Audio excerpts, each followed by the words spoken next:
Alright, let's formally begin with the session today. आज का हमारा ऑब्जेक्टिव है कि यूनिट 1B जिसकी प्रॉपर तरीके से हमने एक्सप्लेनेशन ली थी उसके कुछ सवाल ट्राई करें और जो प्रॉब्लम्स बच्चों ने फेस किए हैं उसको डील करें। तो लेट्स स्टार्ट। सबसे पहले क्वेश्चन नंबर 1 जिसमें थोड़ा सा मसला रहा, तो 1 को पूरा ही कर लेते हैं क्योंकि 1B का ताल्लुक 1A से है। तो सबसे पहले मुझे 1 का जवाब दें कि क्वेश्चन नंबर 1 पार्ट ए में उसने हमसे कहा write down the remainder when 365 is divided by 7। 365 को जब 7 से डिवाइड किया तो भाई क्या रिमाइंडर बचा। तो आपने क्या किया होगा, यहाँ लिखा 365, यहाँ लिखा 7, 7 5 35, माइनस का साइन, यहाँ 1 बचा, 5 को नीचे ले आए, 7 2 14, माइनस किया, यहाँ 1 बच गया। सही है भाई। तो रिमाइंडर जो है ये चीज होती है 52, इसे कहते हैं कोशंट और ये होता है हमारा रिमाइंडर। बाकी बहुत ज़्यादा डिटेल में गहराई में जाने की ज़रूरत नहीं है, हर चीज़ के कोई नाम है, लेकिन अभी हमें इतना लंबा जाने की ज़रूरत नहीं है। तो रिमाइंडर जो है हमारा 1 है। सही है भाई, रिमाइंडर हमारा 1 है। पार्ट बी की जाने पढ़ते हैं। पार्ट बी में एग्जामिनर पूछ रहा है द फर्स्ट डे, एक साल है 1993 की जब बात की तो 1993 में 365 डेज थे। The first day of the year was 1993 में 365 दिन थे और फर्स्ट डे तो जो था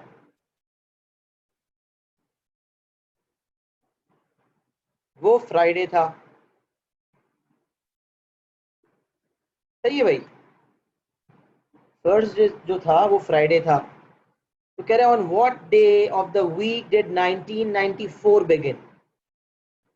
1994 जो है वो कब शुरू होगा, किस दिन। तो वैसे नॉर्मली भी उसूल ये है कि अगर किसी साल का पहला दिन जुम्मे को पड़ रहा है तो उसका अगला साल जो होगा उसका पहला दिन सैटरडे को पड़ेगा। लेकिन अगर लीप ईयर आ जाए तो लीप ईयर के बाद वाला जो साल है उसमें 2 दिन का फर्क पड़ता है। अच्छा, अभी कैसे कैलकुलेशन हो रही है मैं बताता हूं आपको, सुने जरा। फ्राइडे को फर्स्ट डे था तो मैं कहता हूं फ्राइडे को फर्स्ट जैन था, बल्कि जैन वैन छोड़े, इतना ज्यादा डिटेल में ना जाए। साल का पहला दिन था, फिर अगला जुम्मा आया, अगले जुम्मे को साल का कौन सा दिन होगा। पहले जुम्मे को साल का पहला दिन था, दूसरे जुम्मे को साल का कौन सा दिन होगा।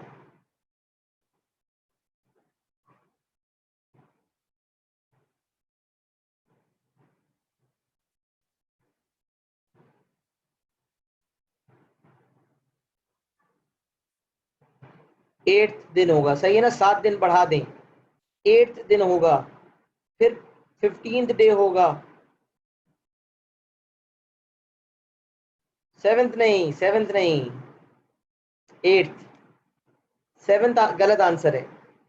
देखें, जुम्मा है ना, जुम्मा पहला दिन है। हफ्ता, इतवार, पीर, मंगल, बुध, जुमेरात, 7 दिन मुकम्मल हो गए, एक हफ्ता पूरा हो गया। एक हफ्ते में 7 दिन होते हैं, जब पूरे सारे दिन गुजर गए, सातों दिन, तो 7 दिन मुकम्मल हो गए। दोबारा जब जुम्मा आएगा तो 8वां दिन होगा, एट्थ डे, 8वां दिन। अच्छा, अगर 7th डे होता ना, अगर 7 दिन है ना, 7 के टेबल में 365 आ रहा है, 52 होल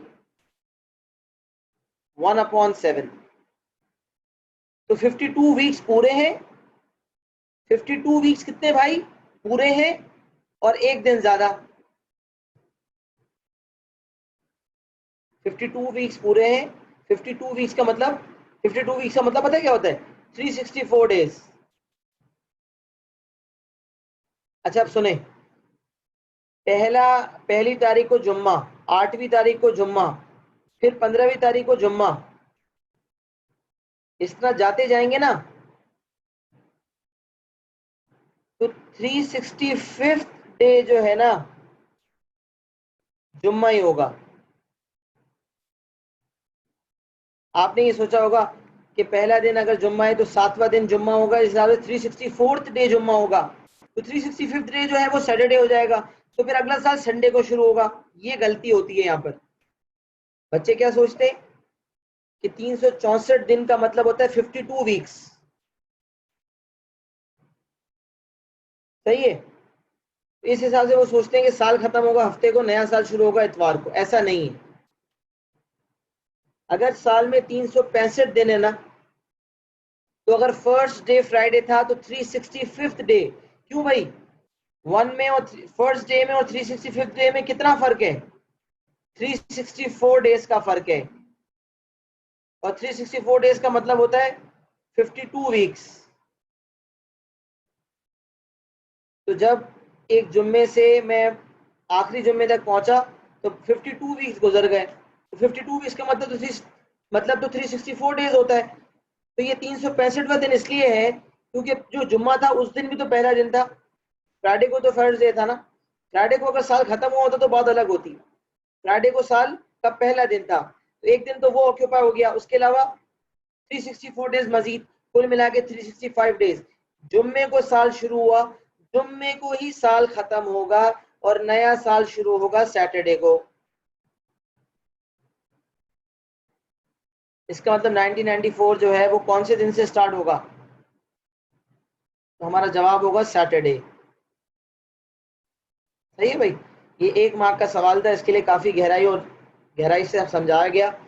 सोचिएगा, मजीद अगर जहन में आए तो प्लस कर करके +7 +7 +7 कर करके देखिएगा, तो आपको अंदाजा हो जाएगा कि 365 डे होगा और नया साल हफ्ते को शुरू होगा। तो याद रखें, अगर कोई साल लीप ईयर ना हो, और लीप ईयर कौन सा होता है, कौन सा ईयर लीप ईयर होता है, एक जनरल नॉलेज का सवाल है, किस ईयर को लीप ईयर कहते हैं? क्या क्राइटेरिया लीप ईयर का?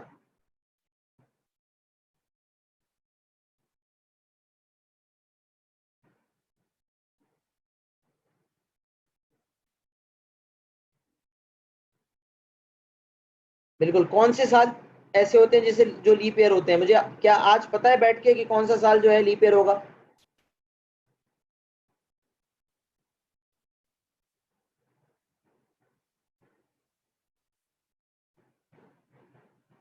आफ्टर एवरी 4 ईयर्स, और ऐसा ईयर होता है जो डिविजिबल बाय 4 होता है। जैसे 2019 नहीं, 2020 will be the leap year. बिल्कुल सही, multiples of 4, very good. Multiples of 4 सही है, डिविजिबल बाय 4 होना चाहिए, मल्टीपल्स ऑफ 4 भी कह सकते हैं, और नंबर डिविजिबल बाय 4 भी कहा जा सकता है। तो 2020, फिर 2024, फिर 2028, तो मुझे आज से पता है कौन से लीप ईयर फ्यूचर में आने वाले हैं। तो लीप ईयर में क्या होता है कि पहला साल अगर फ्राइडे को है ना, लीप ईयर अगर है और लीप ईयर शुरू हुआ फ्राइडे को, तो फिर अगले साल जो है वो कब शुरू होगा? संडे को शुरू होगा, क्योंकि एक दिन एक्स्ट्रा है ना, तो इसलिए संडे को शुरू होगा।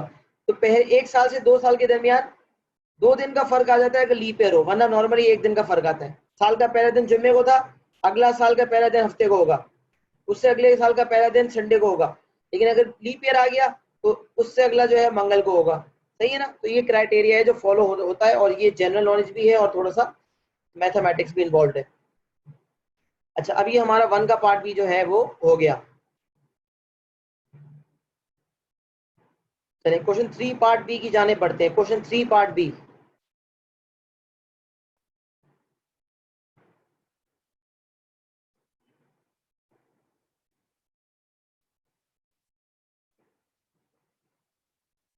अली इन्वेस्ट $2500। हमने कहा जबरदस्त, principal is $2500 at an annual rate, सालाना rate per year 6% per annum after 8 months. Time कितना दिया हुआ है? 8 मंथ्स। अच्छा, यहाँ आपको घंटी बजनी चाहिए, घंटी घंटी बजाएं। अगर रेट पर एनम है तो टाइम भी किस में होना चाहिए, या तो रेट भी मंथ्स में हो, पर मंथ हो, तो टाइम मंथ्स में सही है।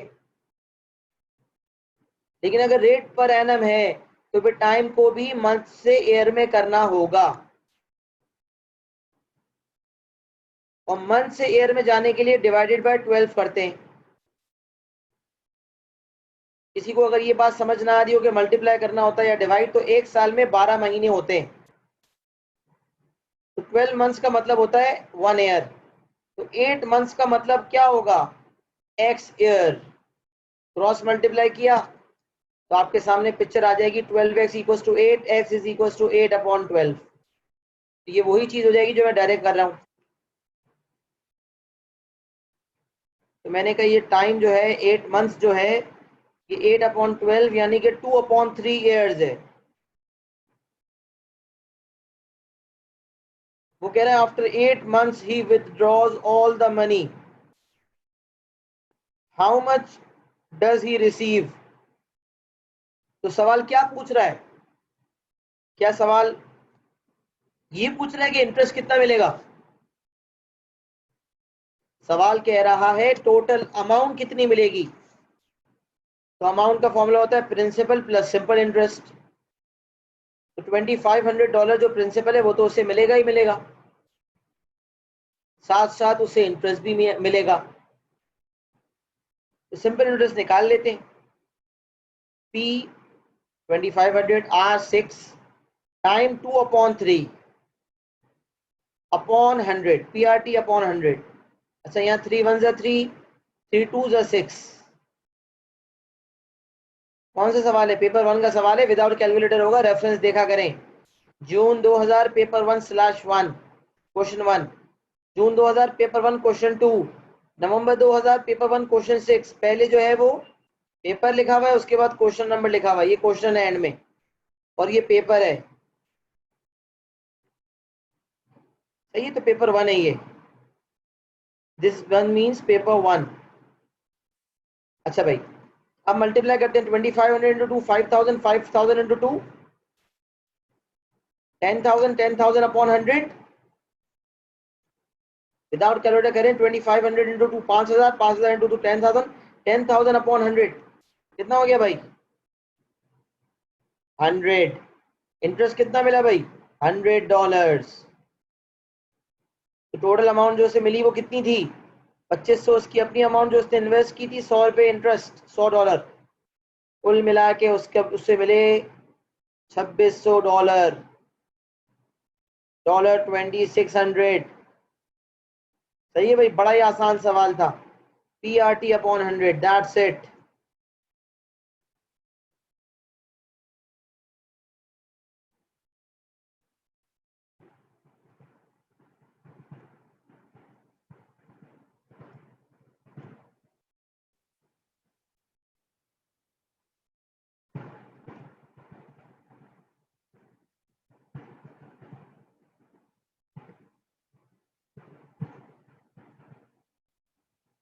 सही है भाई, कॉपी कर लिया तो आगे बढ़ जाते हैं, जल्दी कॉपी कर ले।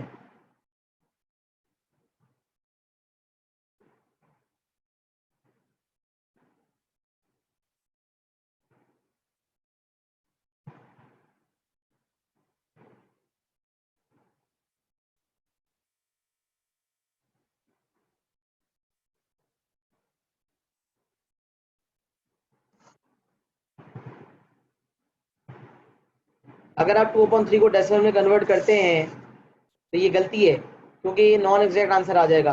और दूसरी बात, ये 2/3 को डेसिमल में कन्वर्ट करेंगे भी कैसे, विदाउट कैलकुलेटर करना मुश्किल है, तो विद कैलकुलेटर। और मल्टीप्लाई भी किया होगा तो कैलकुलेटर का इस्तेमाल किया होगा, तो इसीलिए गड़बड़ हो गई। विदाउट कैलकुलेटर करना था, आंसर 2600 नहीं होगा, 1 मार्क कट जाएगा, इस बात का जहन में रखें। 2 मार्क होंगे, शायद 1 मार्क मिल जाए, 1 मार्क नहीं मिलेगा, ये बात जहन में रखें। और अगर 1 नंबर होगा तो कुछ भी नहीं मिलने वाला, क्योंकि आंसर 2600 है। 2599 विल नॉट बी एक्सेप्टेड। तो प्लीज कैलकुलेटर की पहुंच को, कैलकुलेटर को अपनी पहुंच से दूर रखें जब पेपर 1 कर रहे हो तब।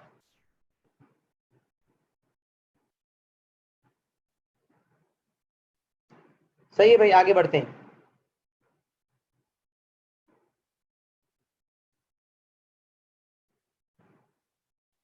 Question 4 part B.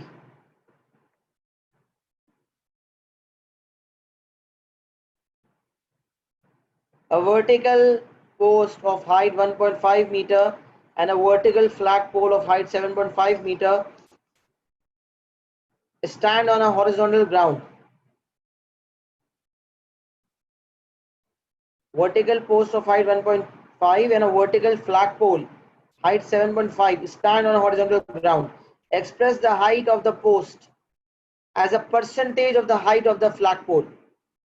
ये तो बहुत ही आसान पार्ट होता है ना, परसेंटेज निकालनी होगी, किसकी परसेंटेज निकालनी है 1.5 की, 1.5 अपॉन 7.5 मल्टीप्लाई बाय 100। जब परसेंटेज में करना हो तो मल्टीप्लाई बाय 100, परसेंटेज में दिया हुआ हो परसेंटेज का साइन हटाएंगे, डिवाइडेड बाय 100।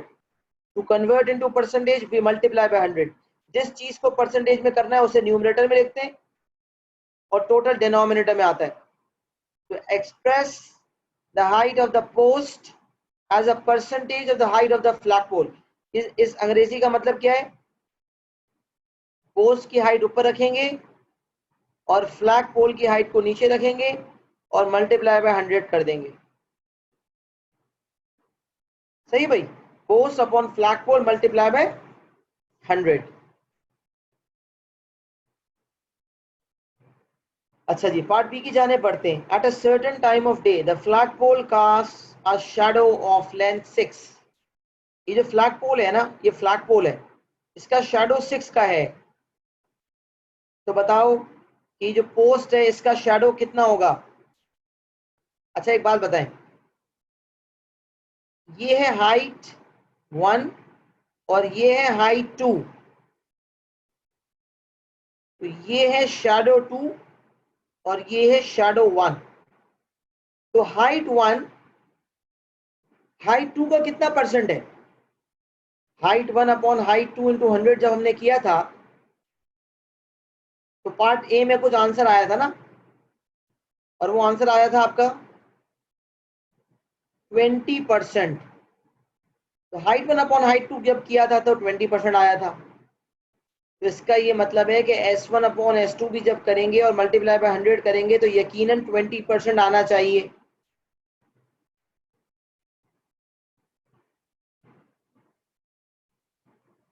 सही है ना, 20 आना चाहिए था। अच्छा अब हमने क्या किया,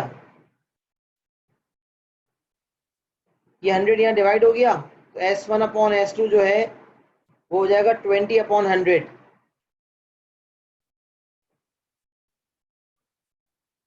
तो अगर S1 निकालना चाहते हैं तो S2 का 20%। इस तरह सोचेंगे थोड़ा सा कंफ्यूजन हो जाएगी कि भाई परसेंटेज हटेगा, वो भी होगा ये भी होगा। आपको डायरेक्ट बताता हूँ, देखिए सुने, H1 अपॉन H2 इंटू 100 20%, इसका मतलब S1 अपॉन S2 इंटू 100 भी जो है शैडो 1 अपॉन शैडो 2 इंटू 100 भी 20% ही होगा। तो इसका ये भी मतलब है कि shadow 1 will be 20% of shadow 2। जिस तरह हाइट 1 जो है हाइट 2 का 20% है, height 1 is 20% of H2 height 2, तो S1 shadow 1 will also be 20% of shadow 2। Part A ने बताया कि छोटा जो है वो 20% है बढ़ेगा, तो पार्ट बी में वही नॉलेज लगाएं, छोटा जो है 20% है बढ़ेगा, तो इसका मतलब 20% shadow 1 will be 20%, 20 upon 100 of 6। बड़ा shadow पता है 6 है, ये होता है 1/5, 6/5 आ गया। 6/5 को डेसिमल में करना जानते हैं, ये 6 हो गया, ये 5 हो गया, 5 1 जा 5, यहाँ 1 बच गया, जब 0 लगाया तो ऊपर डेसिमल आ गया, 5 2 जा 10। इसका मतलब 6/5 इज 1.2 मीटर। तो कह रहा था बताओ length of the shadow cast by the post, answer क्या होगा 1.2 मीटर। तो यहां से ये पता चला कि अगर दो ट्राइंगल्स हैं, एक छोटा एक बड़ा, तो अगर हाइट 20% है तो बेस भी 20% ही होगा। ये सिमिलर ट्राइंगल्स का कॉन्सेप्ट है, और सिमिलैरिटी एंड कॉन्ग्रुएंसी एक अलग सा टॉपिक है जो मैथ्स के अंदर कवर होता है, जब वो करेंगे तो उसे देखेंगे। अभी इस स्टेज पे उससे ज्यादा बात करने का फायदा नहीं है। एक सवाल है उसे लेते हैं जी। सबा सर मैंने डिफरेंट तरीके से किया हुआ है। तुमने सिमिलर से किया होगा ना, 1.5/6 इज इक्वल टू, नहीं sorry, x/6 is equal to 1.5/7.5। जी सर, 7.5/1.5/x। हाँ कर सकते हैं इस तरह भी, क्योंकि मैं बताता हूँ उसको। ये तुमने सिमिलैरिटी का कॉन्सेप्ट लगाया।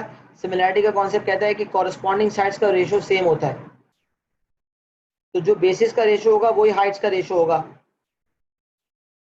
तो ये S1 है और ये S2 है।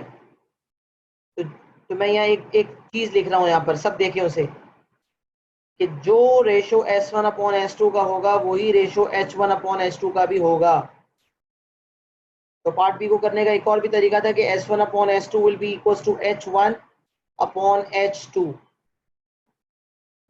तो S1/6, असल में सिमिलैरिटी आप पढ़ लेंगे तो आपको पता चल जाएगा कि कॉरस्पॉन्डिंग साइड्स आर प्रोपोर्शनल। उस हिसाब से S1/6 इज इक्वल टू 1.5/7.5। 1.5/7.5 होता है 1/5।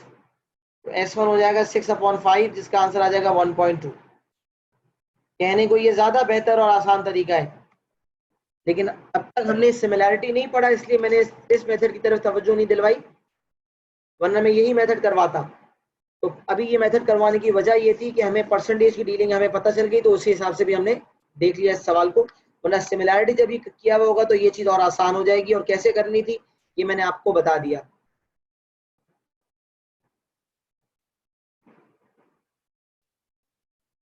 कॉपी कर लें जरा दोनों चीजें, ताकि हम 5 की जाने बढ़ जाए।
चलिए बोर्ड मैंने मिटा दिया, ताकि बिल्कुल वाइट वाइट कर दिया, ताकि हमें सवाल प्रॉपर तरीके से नजर आए।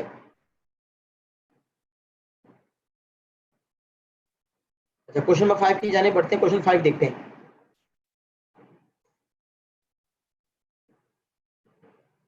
Question number 5, the triangle ABC, इसे नीचे करने दें, एक मिनट रुकें। The triangle ABC has AB 36। चलिए एक ट्राइंगल बनाते हैं। एक ट्राइंगल बनाया, उसकी 3 साइड्स हैं, AB, BC और AC। वो कह रहा है AB जो है ना वो 36 सेंटीमीटर है।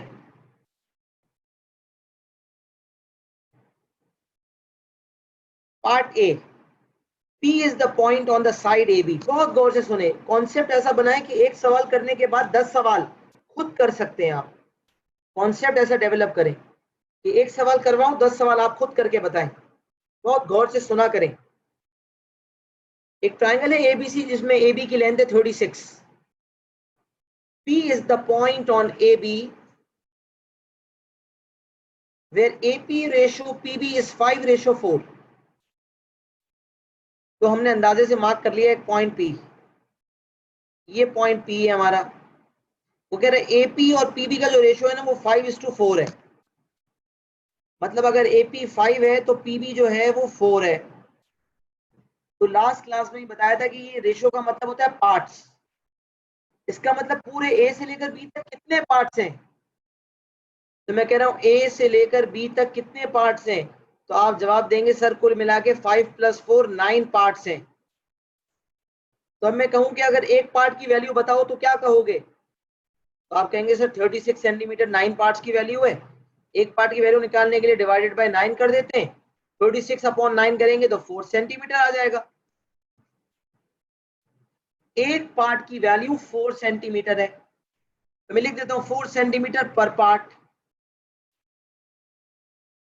एग्जामिनर कहता है एपी की लेंथ निकालो, एग्जामिनर कहता है एपी की लेंथ निकालो। बड़ा ही आसान है, एपी कितने पार्ट्स है भाई, आपने कहा सर एपी के 5 पार्ट्स हैं, एक पार्ट की वैल्यू 4 सेंटीमीटर है, जब 5 पार्ट से मल्टीप्लाई किया आंसर आ गया 20 सेंटीमीटर, लिहाजा एपी की लेंथ हो जाएगी 20 सेंटीमीटर। यहां आपका पार्ट ए मुकम्मल हो गया।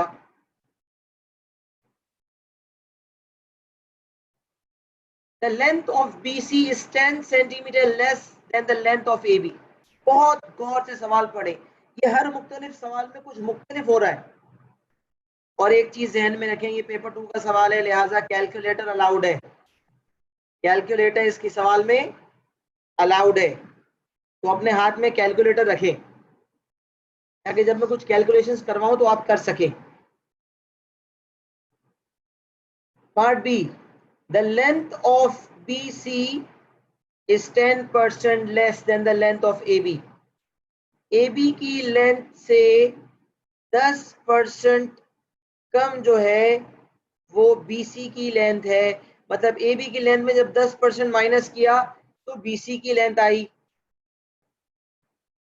अब एक सवाल जब मैंने करवाया था ना एक्सप्लेनेशन में, तो याद करें मैंने एक एक्सप्लेनेशन दी थी, मिस्टर ए की इनकम 2010-2011 10 से बढ़कर 11 में हो गई। दो पॉसिबिलिटीज, 10 की इनकम पता है 11 की नहीं पता, फॉरवर्ड जाना है, फॉरवर्ड आसान है। 10 से 11 गया, 11 की तनख्वाह पता है, 10 की तनख्वाह या सैलरी नहीं पता, बैकवर्ड जाना है। 10 से 11 जाना आसान, 11 से 10 आना मुश्किल। तो यहां क्या जा रहे हैं, ए बी में 10% की कमी की तो BC आया। सवाल, क्या AB की लेंथ पता है या BC की लेंथ, AB में 10% माइनस किया तो BC आया, तो क्या AB की लेंथ पता है या BC की लेंथ पता है, तो मैंने कहा AB की लेंथ पता है और BC की लेंथ नहीं पता। जब पहले जो चीज है वो पता है और बाद वाली चीज नहीं पता, इसका मतलब फॉरवर्ड जाना है। कहां जाना है भाई, फॉरवर्ड जाना है। तो अगर आप परसेंटेज वाला मेथड सीख लेना तो इससे अच्छे कोई मेथड नहीं हो सकता। अब जरा गौर से सुनिएगा, परसेंटेज है और यहां लिख रहा हूं सेंटीमीटर।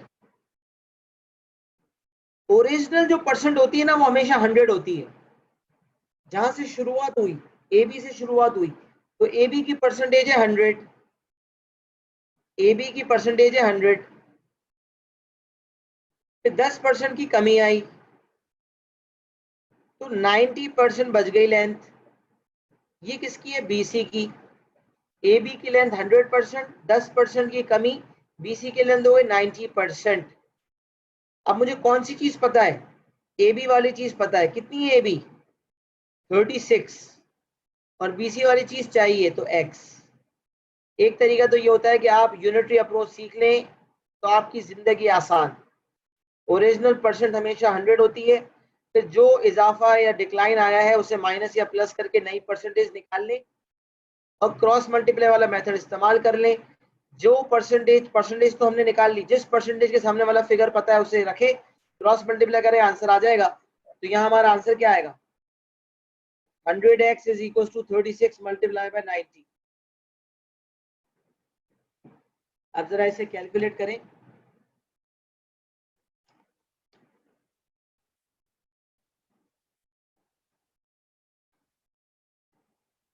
32.4,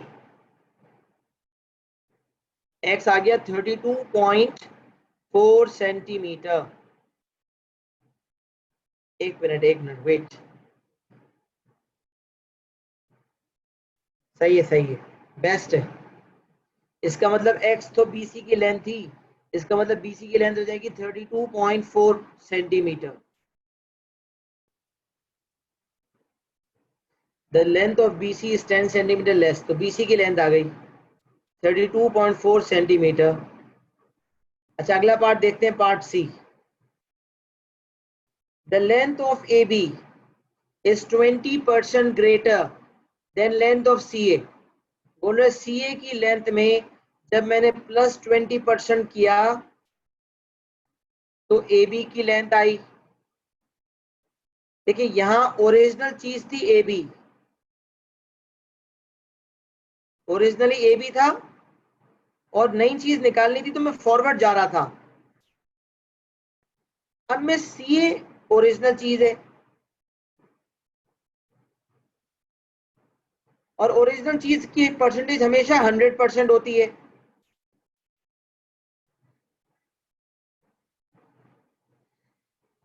अगर पार्ट बी में देखूं ना तो मुझे 100% वाली चीज पता थी और जो 90% वाली चीज थी वो नहीं पता थी, लेकिन यहाँ CA वाली लेंथ में 20% का इजाफा हुआ तो AB की लेंथ आई। तो AB की लेंथ कितनी है? तो आप कहेंगे मुझे AB की लेंथ पता है 36 सेंटीमीटर, मतलब ये पता है, यहाँ पर मुझे ये 36 सेंटीमीटर AB पता था और मुझे फॉरवर्ड जाना था। अब मुझे 36 सेंटीमीटर आगे वाली चीज पता है और मुझे बैकवर्ड जाना है, लेकिन ये बैकवर्ड या फॉरवर्ड की कहानी आसान हो जाएगी अगर आप परसेंटेज की डीलिंग सीख लें तो। अभी मैंने आपसे बताया कि ओरिजिनल चीज हमेशा 100% होती है, तो CA से इंक्रीज आया तो AB में पहुंचे, तो ओरिजिनल चीज है CA। तो पहले आप यहां लिखें CA, तो CA जो है उसकी परसेंटेज कितनी है? 100%। ओरिजिनल चीज की परसेंट होती है 100, CA में इजाफा हुआ 20% का, नई परसेंटेज आ गई 120, और ये चीज है AB। अच्छा, लास्ट टाइम हमें 100% वाली चीज पता थी, 36 सेंटीमीटर थी। इस दफा 100 में 20 प्लस किया, 120 आया। 120% वाली चीज की वैल्यू पता है 36 सेंटीमीटर और 100 के सामने वाली लेंथ नहीं पता, तो क्रॉस मल्टीप्लाई। तो एक परसेंटेज की डीलिंग पता होनी चाहिए कि ओरिजिनल चीज 100% होती है, फिर नई परसेंटेज निकलती है, सारी परसेंटेजेस निकल गई। अब देखिए कि इन तमाम परसेंटेज की कौन सी, इन तमाम परसेंटेजेस के आगे जो लेंथ है उसमें से कौन सी लेंथ मांगी गई है और कौन सी निकालनी है। तो पार्ट बी में 100 के सामने वाली चीज दी हुई थी और 90 के सामने वाली निकालनी थी, लेकिन पार्ट सी में 100 के सामने वाली निकालनी थी और 120 के सामने वाली दी हुई थी। अगर ये अप्रोच समझ में आ जाती है तो मसला ही खत्म हो जाता है।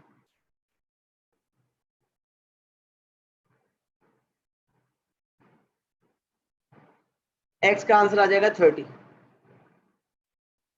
इसका मतलब CA की लेंथ हो जाएगी 30 सेंटीमीटर। मैंने अपने हिसाब से बहुत क्लियर करके ये कॉन्सेप्ट समझा दिया है। अगर किसी का कोई सवाल यहाँ है तो मुझसे पूछ सकता है, वरना कॉपी कर लें।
जी बेटा, आपने बिल्कुल वैलिड सवाल पूछा है। तो बिल्कुल हो सकता है।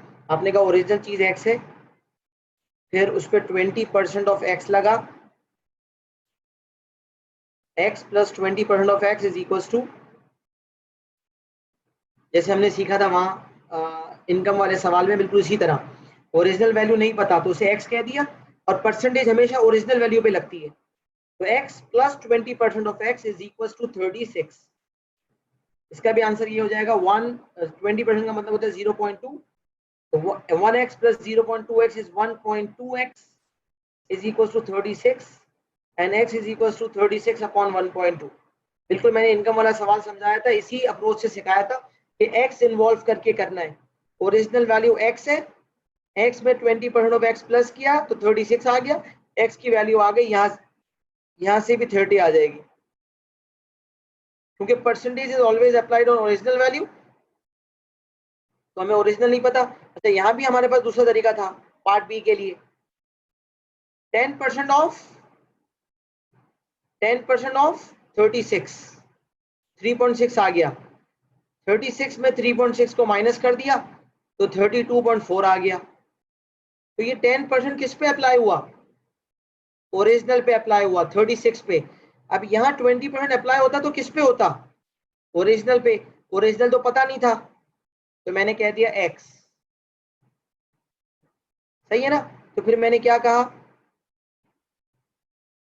20% ऑफ x निकालते हैं। जैसे यहाँ 10% ऑफ 36 निकाला था, ओरिजिनल का 10% निकाला था, यहाँ ओरिजिनल x था तो x का 20% निकाला, तो 20% का मतलब होता है 0.2, 20% का मतलब होता है 20/100 विच मींस 0.2, तो 0.2x हो गया। ऊपर माइनस वाला सिनेरियो चल रहा था, तो मैंने 36 में 3.6 माइनस किया था, ओरिजिनल में 3.6 माइनस किया था, यहाँ ओरिजिनल में 20% ऑफ x प्लस किया, तो x plus 20% of x equal to 36 and x equal to 30। ये दोनों मेथड्स हैं, एक परसेंटेज वाला मेथड जो मैंने आपको सिखाया और एक नॉर्मल मेथड जो मैथमेटिकल कैलकुलेशन के हिसाब से let it be x let it be y करके, उससे भी इंशाल्लाह होगा। लेकिन उसमें जहन में ये रखना है कि ओरिजिनल हमेशा, percentage is always applied on original value, ये शायद मैंने लिखवाया भी था, percentage is always applied on original value.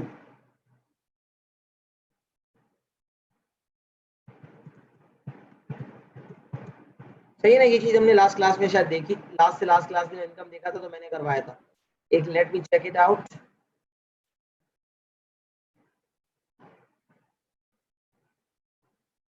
जी बिल्कुल, मैंने यहाँ कहीं करवाया है, percentage is always applied on old या original amount, amount before increase या decrease, original value slash old value is always 100%। मैंने ये गाइडेंस में दिया था और ये दोनों एग्जांपल्स करवाए थे। इन एग्जांपल्स को रिकैप करेंगे, आपको ये बात समझ आ जाएगी। और मैंने इसका शॉर्टकट भी करवाया था कि 50,000 का 110%। फिर मैंने परसेंटेज डीलिंग वाली बात भी बताई थी कि परसेंटेज की डीलिंग कैसे होती है, मेथड 2 भी बताया था, और यहाँ मेथड 1 भी बताया था कि original value plus increase is equal to new value. तो हाँ, अभी तुमने जो रेस मेथड किया वो ये वाला था, और जो मैंने करके बताया था वो मेथड नंबर 2 था। तो आप बिल्कुल मेथड 2 कर सकते हैं, तो मेथड नंबर 1 भी अप्लाई कर सकते हैं। सबने ये वाली क्लास ली है, सबको ये बात पता है, तो एक दफा रिकैप करें, एग्जाम्पल में सब चीजें मौजूद है।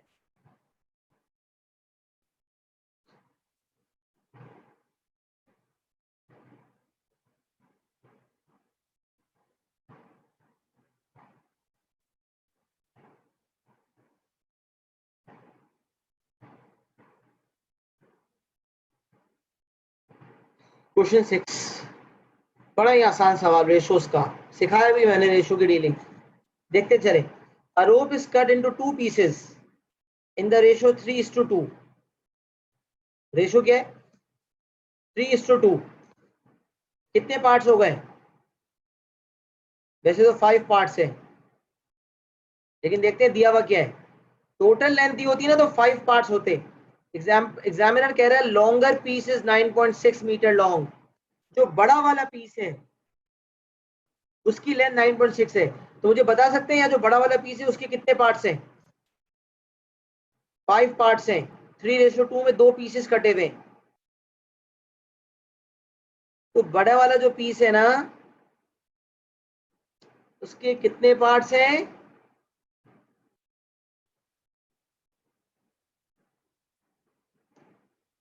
अच्छा 6 कर लेते हैं, फिर 5D पे आता हूँ। रुक जा जरा, अब 6 स्टार्ट कर लिया है तो 6 पहले कर लेते हैं, फिर D पार्ट करवा देता हूँ 5 का। वेट कर ले थोड़ा सा। तो मैंने कहा 3:2, 5 पार्ट्स हैं। The longer piece is 9.6 metre long. Find the length of the shorter piece. तो पता है मांगा क्या है, बहुत गौर से समझने की कोशिश किया करें। क्या आप देखें 3:2 है, तो ये 3 जो है ना ये लॉन्गर पीस है, और ये 2 जो है वो शॉर्टर पीस है। लॉन्गर पीस 3 पार्ट्स हैं और लॉन्गर पीस की वैल्यू 9.6 है। इसका मतलब 3 पार्ट्स की वैल्यू दी हुई है 9.6। 3 पार्ट्स इक्वल टू 9.6 मीटर। तो अगर एक पार्ट निकालना है तो 9.6 multiply by 3, this is 3.2 centimetre. 9.6 upon 3 is 3.2 centimetre. एक पार्ट 3.2 सेंटीमीटर का है। तो शॉर्टर पीस कितने पार्ट्स हैं? 2 पार्ट्स। तो मैंने कहा शॉर्टर पीस का मतलब है 2 पार्ट्स। एक पार्ट 3.2 सेंटीमीटर का है, 3.2 centimetre multiply by 2, 6.4 centimetre. Longer piece is 9.6, shorter piece is 6.4. This was paper 1 based question, hence it should be done without a calculator.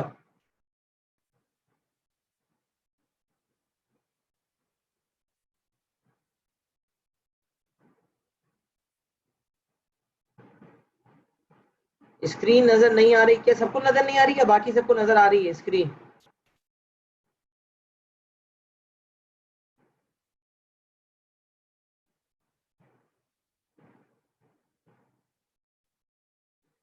सबको नजर आ रही है? तो हाँ, जिसका मसला है वो, इसीलिए मैं कहता हूँ लैपटॉप से आया करो। सबको नजर आ रही है तो जो है वो, अगर मोबाइल से है तो मोबाइल एप्लीकेशन बंद करके दोबारा खोले तो आ जाएगा।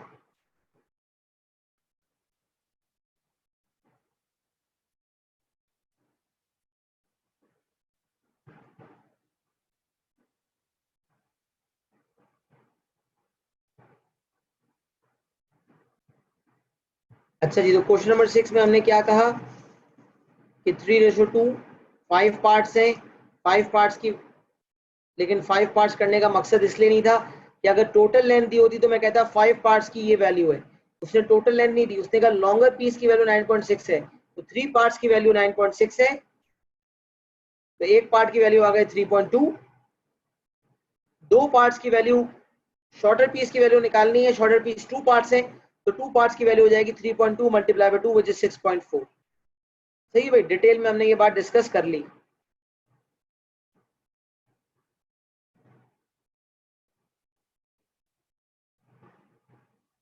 अच्छा जी, अब सवाल ये पैदा होता है क्वेश्चन नंबर 5,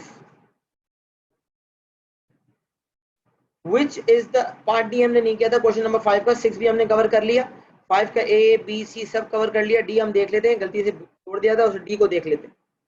तो 5 part D, which is the smallest angle of the triangle.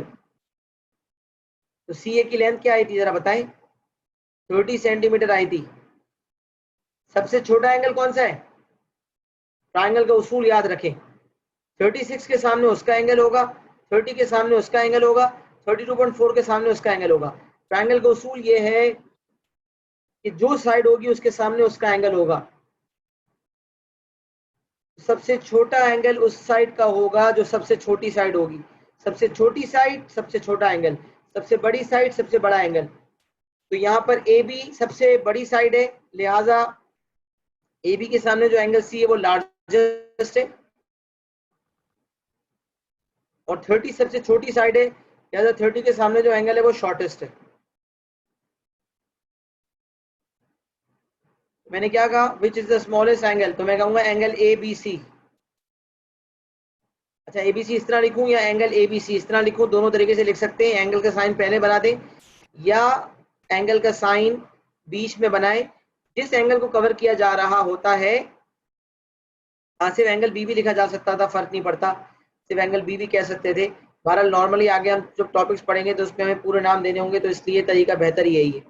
यहाँ तो कोई मसला नहीं है, angle A B, angle C, angle A, angle A, angle A, angle B, angle C, इस तरह भी दे सकते थे। और एंगल ए बी सी जैसे मैंने लिखा है उस तरह भी दिया जा सकता था, और इस तरह भी दिया जा सकता था। बस टारगेट एंगल बी को करना था, दैट वाज इंपॉर्टेंट। अच्छा फिर कह रहा है give a reason for your answer, तो आप बोलेंगे because the length of AC is smallest, AC कह लें या CA कह लें, इस length of AC is 30 centimetre which is the smallest, क्योंकि ये स्मॉलेस्ट साइड है लिहाजा इसके सामने जो एंगल होगा वो भी स्मॉलेस्ट होगा। लार्जेस्ट साइड के सामने लार्जेस्ट एंगल, स्मॉलेस्ट साइड के सामने स्मॉलेस्ट एंगल होता है।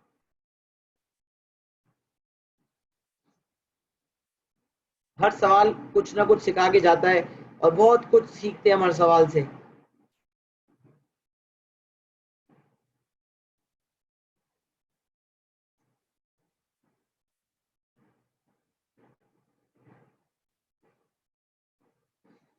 कॉपी आप लोगों ने यकीनन कर लिया होगा, आगे बढ़ते हैं।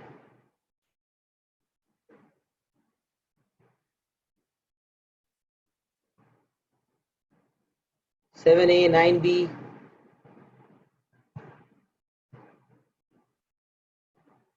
7A है 5/8 of $14,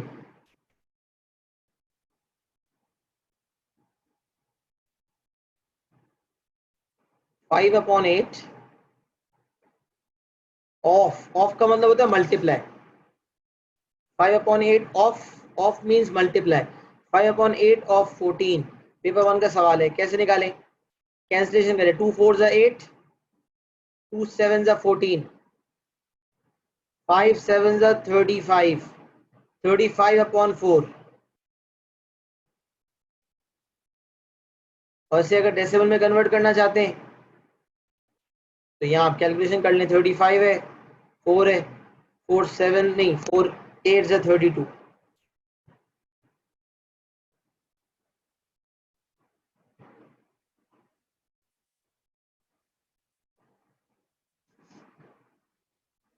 फोर 8 32। अच्छा फिर जो है वो 3 के आगे 0 लगाया तो यहाँ डेसिमल हो गया, फिर 4 7 28, तो 2 आ गया। अच्छा अब जब दूसरी दफा 0 लगाएंगे एक तो ऊपर कुछ नहीं आएगा, ये हम पहले सीख चुके। 4 5 20, तो आंसर क्या आ गया? 8.75, $8.75। So 5/8 of $14 is $8.75। अच्छा पार्ट बी में कह रहे रेशो 400 मीटर्स रेशो 3 किलोमीटर्स, तो 1 किलोमीटर में 1000 मीटर होते हैं। 400 मीटर, जब भी रेशो निकालना हो यूनिट सेम कर दें, जब भी रेशो निकालना हो यूनिट्स को सेम कर दें ताकि यूनिट्स कैंसिल हो जाए। तो 400 मीटर रेशो 3000 मीटर, 1 किलोमीटर में 1000 मीटर होते हैं, तो 3 किलोमीटर में 3000 मीटर होंगे। मीटर मीटर कट गया। अच्छा रेशो का मतलब होता है डिवाइड, 400/3000, 2 0 कट गए, 4/30, 2 2 4, 2 15 30, 2/15। उसने कहा था सिंपलेस्ट फॉर्म में रेशो दो, तो ये हो गया 2/15। रेशो का मतलब होता है डिवीजन, तो डिवाइड किया, सिंप्लीफाई किया, सिंप्लीफाइड फॉर्म में 2/15 आ गया। मजीद सिंप्लीफाई नहीं हो सकता। सिंप्लीफिकेशन का ये मतलब नहीं है कि डेसिमल में कन्वर्ट करना है, सिंप्लीफिकेशन का मतलब है फ्रैक्शन में ही देना है, बल्कि फ्रैक्शन नहीं रेशो में देना है, लेकिन सिंपलेस्ट फॉर्म में देना है। तो ये 2/15 रेशो फॉर्म है और सबसे सिंपलेस्ट है, इससे सिंप्लीफाई नहीं हो सकता। क्वेश्चन नंबर 8 में कोई मसला रिपोर्ट नहीं किया गया, लिहाजा question number 9B।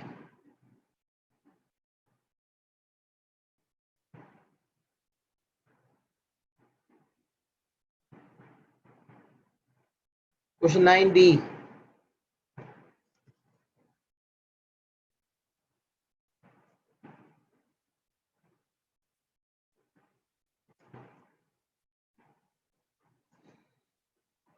Express the ratio of 5 kilometres to 600 metres. तो सेम है।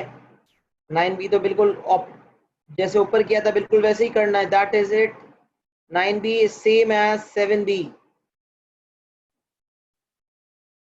9b is same as 7b। सही है, तो 9b हो गया हमारा। वो आप कर सकते हैं उसी तरह, मैंने पूरी गाइडेंस 7b में दे दी है। Question number 10। अच्छा, मैंने 10 जैसा सवाल करवा दिया रेशो का। क्वेश्चन नंबर 10 जैसा सवाल मैंने करवा दिया। जिसने 6 नहीं किया था सही से, जरा वो फटाफट मेरे सामने ट्राई करे। बिल्कुल क्वेश्चन 6 का रेप्लिका है ये। क्वेश्चन नंबर 6 का कॉपी पेस्ट कर कीजिएगा, बल्कि घर पे कर लीजिएगा, छोड़े अभी टाइम ना वेस्ट करें। क्वेश्चन 6 जैसा है बिल्कुल। क्वेश्चन नंबर 10 6 करवा दिया, 10 ऑटोमेटिकली हो गया। क्वेश्चन नंबर 12, फिर क्वेश्चन नंबर 15। चलिए एक काम करते हैं, 12 नेक्स्ट क्लास में कर लेंगे। 12 लंबा सवाल है, 12 नेक्स्ट क्लास में करेंगे। आज क्वेश्चन नंबर 15 कर लेते हैं।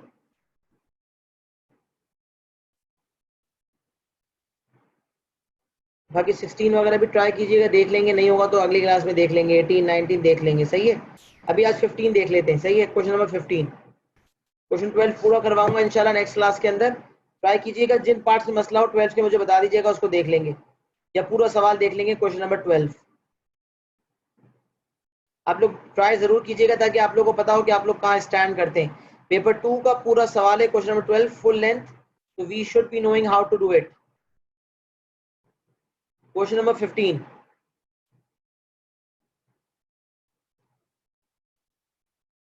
A survey of a TV channel showed that there are 50 minutes of advertisement during a 5-hour period.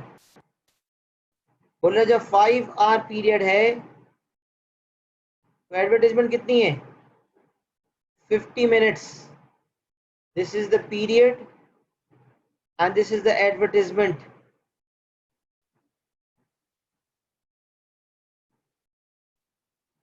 So 5 hours 50 minutes. Calculate in the form 1:n. The ratio of the time spent on advertisement to the total time. Advertisement का time ratio total time. तो अभी मैंने कहा, एक बात बताई, ratio निकालने के लिए क्या करना है? यूनिट्स का क्या करना है?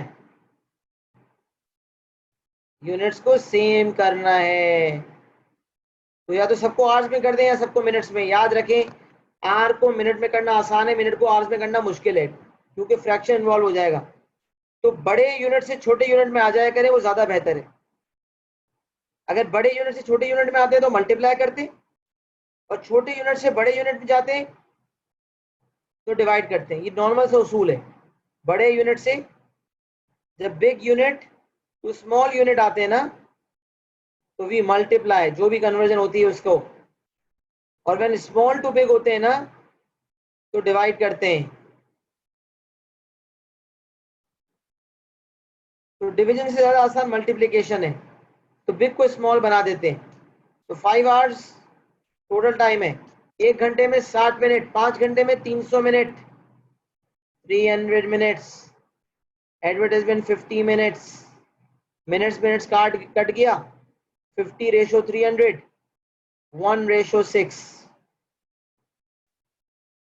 1:6। सही है भाई, 1:6 आ गया आंसर हमारा।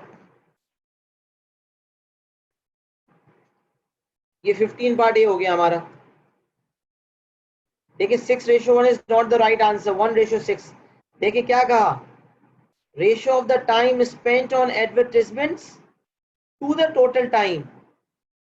यहाँ सीक्वेंस में इसने एडवर्टाइजमेंट वाला टाइम पहले लिखा है और टोटल टाइम बाद में लिखा है, लेकिन यहाँ उसने लिखा हुआ है कि रेशियो 1:n फॉर्म में देना है। देखिए वाजे कर दिया, एग्जामिनर की जान लोगे क्या? 1:n का मतलब है पहली चीज 1 होनी चाहिए, तो 6:1 तो इस बात को पूरा ही नहीं कर रहा। पहली चीज 1 होनी चाहिए और रेशो के बाद वाली चीज n। तो यहाँ से वाजे हो जाता है कि n बड़ा है 1 से। पहले 1 है तो उसके बाद 1 से बड़ा है। 6:1 लिखेंगे, आंसर का मार्क कट जाएगा। 1:n फॉर्म में देना था, 1:6 will be the correct answer. Part B, अब ये बेसिक्स में टाइम की movement 12 hour clock 24 hour clock, इसे देखते हैं। 12 आवर क्लॉक जब रात के 12 बजे, मिडनाइट, रात के 12 बजे को कहते हैं मिडनाइट, उस वक्त हो रहे होते हैं 12 AM। क्या हो रहा होता है टाइम? 12 AM, रात के 12 बजे। फिर 11:59, सुबह के 11:59 तक AM चल रहा होता है। सही है। फिर दोपहर के 12 बजे को क्या कहते हैं हम? हाँ भाई, क्या कहते हैं?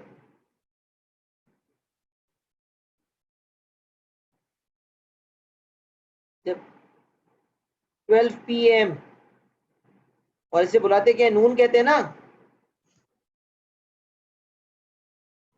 12 नून। आफ्टरनून शुरू हो जाती है ना भाई, तो 12 PM। उसके बाद रात 11:59 तक PM ही रहता है, जैसे ही 12 बजते हैं AM हो जाता है। तो 12 o'clock में AM और PM लिखना पड़ता है। तो एग्जामिनर 12 o'clock में आंसर देगा या क्वेश्चन देगा तो PM AM लिखेगा, और आप भी अगर 12 o'clock में आंसर देते हैं तो AM PM लिखना होगा। 24 आवर क्लॉक, 24 आवर क्लॉक में AM और PM की देने की जरूरत नहीं होती। 24 आवर क्लॉक में AM और PM देने की जरूरत नहीं होती। जब रात के 12 बजते हैं, जब रात के 12 बजते हैं, मैं इसलिए इंट्रोड्यूस करवा रहा हूँ, बेसिक से आपको पता होगा यकीनन, लेकिन एक दफ़ा मैं रिवीजन करवा रहा हूँ ताकि मेरी सुपरविजन में चीज़ें हों, ताकि मुझे कंफर्म हो कि मैंने हर चीज़ बताई है और बच्चा हर चीज़ जानता है। जब रात के 12 बजते हैं तो कोई यूनिट नहीं आता 0000। फिर सुबह के जब 11:59 नजर आ रहा होता है, इसका मतलब सुबह के 11:59। अच्छा, फिर 12 बजे 12:00 हो गया। फिर जब 12 के ऑनवर्ड्स जाएंगे तो एक नहीं बजेगा, 13 हो जाएगा। फिर 13:00 होगा, फिर 14:00 होगा, फिर 15:00 होगा, और चलता चलता 23:59 तक मामला पहुंचेगा। और जैसे ही 24:00 होगा तो वो फौरन घड़ी दिखाएगी 0000। 24:00 का मतलब होता है कि अब 24 मुकम्मल हो गए घंटे, 0000। तो हमें 24 आवर क्लॉक पढ़ने आनी चाहिए कि अगर 0 से लेकर 12 तक है तो रात, सुबह या रात हो रही है, और अगर 13 ऑनवर्ड्स टिल 23 है, इसका मतलब शाम, दोपहर, रात हो रही है। शाम और दोपहर वगैरह रात से पहले पहले, रात के 12 से पहले पहले। तो यहाँ एग्जामिनर ने हमसे कहा a film started at 23:40, at what time did the film finish? 23:40, 1 hour 33। अच्छा, इसको पहले तो ये पता है कि 1 घंटा अलग हो गया, 1 hour अलग हो गया, और 3/4 hours अलग हो गए। आवर्स को मिनट्स में करने के लिए छोटे यूनिट में जब जाते हैं, बड़े से छोटे में जाते हैं, तो मल्टीप्लाई बाय 60। 4 1 जा 4, 4 1 जा 4, 4 5 जा 20, 15 आ गया, 15 3 जा 45। तो 3/4 hours का मतलब होता है 45 minutes. This means 1 hour 45 minutes की फिल्म थी। तो यहाँ मैं 1 hour 45 मिनट्स ऐड कर देता हूँ। 23:40 जहन में आया, रात के 11:40 हो रहे, उसमें 1 hour 45 मिनट्स मैंने ऐड किया। मेंटली भी कर सकते हैं, मेंटली करने को मेंटली भी कर सकते हैं। 40 + 45 हो गया 85, ये हो गया 24:85। अब जहन में आता है सर 24:85 तो पॉसिबल ही नहीं है, 24:00 पे तो 0000 हो जाता है। तो भाई जब कैलकुलेशन कर रहे हो तो 24:85, 25:35, 26, 27, 28 कुछ लिखने में हर्ज नहीं है। लिखने के बाद फिर दोबारा से सही टाइम दे दें कैलकुलेशन करने की हद तक सही, आंसर देने की हद तक मैं नहीं कह रहा हूँ 25, 26, 27 दे, सिर्फ अपने कैलकुलेशन के लिए। तो 24, 85, तो पहले तो एक ब्लंडर ये कि 85 हो नहीं सकता, 59 के बाद 60 नहीं होता, 0000 हो जाता है। तो एक काम करें, अच्छा यहाँ नॉर्मल कैरी के मुताबिक मामला मुख्तलिफ होता है। तो 85 अगर है, जब मैं 60 मिनट्स दूंगा तो यहाँ 25 हो जाएगा, दिस वुड बी 25, 60 मिनट्स मैंने दे दिए, 1 घंटा मुकम्मल हो गया। 85 मिनट का मतलब होता है 1 घंटा 25 मिनट, 1 घंटा अलग करके 25 बना दिए 24 को, और यहाँ हो गए 25 मिनट। 25, 25, 2400 में तो रात के 12 बजते हैं। 2400 से 25, 25 कितना फासला है? आपने कहा 0125, 24 क्लॉक में देते हैं तो 0125, 12 क्लॉक में देते हैं, ये 24 क्लॉक के मुताबिक होगा, तो 125 AM। अगर ये भी देना चाहते हैं आंसर तो दे सकते हैं 12 क्लॉक में, कोई मसला नहीं है। 12 क्लॉक में आंसर देंगे तो AM या PM लिखना होगा, 24 क्लॉक में AM या PM नहीं लिखते।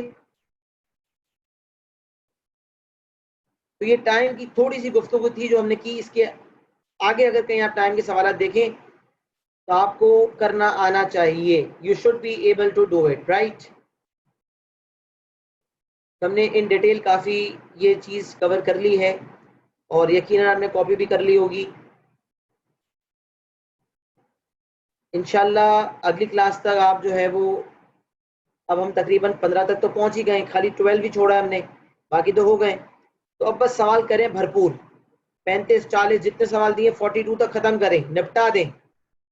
उसके आगे और जल्द से जल्द कोशिश करके बुक्स को अरेंज करें ताकि आप लोग इंडिपेंडेंटली घर पे कर सकें और हम एफिशिएंटली काम को आगे बढ़ा सकें।